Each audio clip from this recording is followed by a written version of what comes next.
CRPF पक्षर वृक्षरोपण कार्यक्रम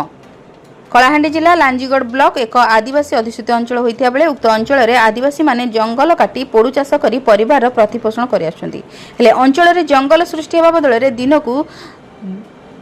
दिनकू दिन जंगल नष्ट होगा सह वन्यप्राणी खाद्य अन्वेषण पर गाँ बसती मुहां होता बेले अनेक लोकों धन जीवन नष्ट होती तेज अधिकरू अधिक गछ लगाई अंचल में सबुजिमा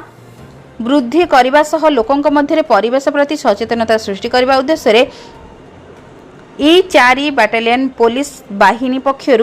वृक्षरोपण कार्यक्रम अनुष्ठित हो जाइए। सीआरपीएफ चतुर्थ बाटालियन कमांडेंट फिरोज कुजरुंग निर्देश अनुसार आज कलाहांडी जिला लांजीगढ़ ब्लॉक विजेपुर पंचायत विजेपुर स्थित सीआरपीएफ कैंप परिसर में ई4 कंपानी कमांडर टी राधाकृष्णन नेतृत्व में पुलिस बाहिनी और अधिकारी द्वारा विभिन्न प्रकार 250 रु ऊर्ध्व वृक्षरोपण करा जायतिला। उक्त कार्यक्रम में विजेपुर बनपाड़ा पद्मलोचन सबर बाटालियन पुलिस बाहिनी second commander P Appa Rao Bijepur high school शिक्षक छात्र छात्री समेत